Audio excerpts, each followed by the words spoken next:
ဘာကတ်ခဲလေးရှိတယ်မသိဘူးနော် ဟုတ်မရှိပါဘူး ဘုံဒီ สวัสดีค่ะดิฉันชื่อมนเลค่ะดิฉันอายุ40ปีค่ะ ကဲပါအဲ့ဆိုရင်ပထမဆုံးမိကုန်းကကြတော့ဒီညီမလေးပေါ့နော် MNW ကိုဘယ်လိုမျိုးစပြီးတော့တွေ့ပြီးတော့ join ဖြစ်ခဲ့ရလဲနော် တက်တော့ကနေပြီးတော့စပြီးတော့တည်ပြီးတော့ join ခဲ့တာဖြစ်ပါတယ်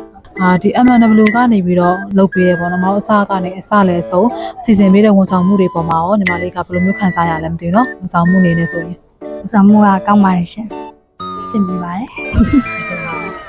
အခုလက်ရှိပေါ့နော်ဒီသူနာပြုအခု program နဲ့ပတ်သက်ပြီးညီမလေးစပြီးကြောင်းအပ်တဲ့အချိန်ကနေပြီးအခုအချိန်ထိပေါ့နော်ဘာကတ်ခဲလေးရှိတယ်မသိဘူးနော် ။အခက်အခဲလေးကတော့ဒီမလေးတို့ကနေရနေလာဆိုတော့ကြတော့သွားလာတာလေးပဲခက်ခဲရှိပါတယ်ရှင်။ကျန်တာတော့အားလုံးစင်ပြပါတယ်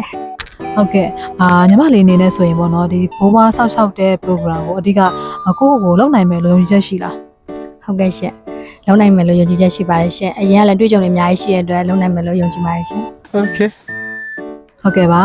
အခုလိုပေါ့နော်ဒီ program နဲ့တွားချင်တဲ့ညီမလေးတို့လူတွေလည်းရှိတယ်ပေါ့နော်တခြားသူတွေအတွက်ဆိုရင်ရောအမားတို့ရဲ့ program ကိုဘယ်လိုမျိုး recommend ပေးချင်လဲ ကောင်းတယ်လို့ပဲပြောချင်ပါတယ်ရှင် စိတ်ဘူးပြန်ပြော ဒီလူနာပြု program ကအချိန်ကုန်လဲတက်တာတယ်ပစာဖြစ်နဲ့ကုန်ကြစရိတ်အနေနဲ့တက်တာတယ်တခြားလူတွေလည်းသွားဖို့အတွက်အကြံပြုချင်ပါတယ်ရှင်ကျေးဇူးတင်ပါတယ်ရှင်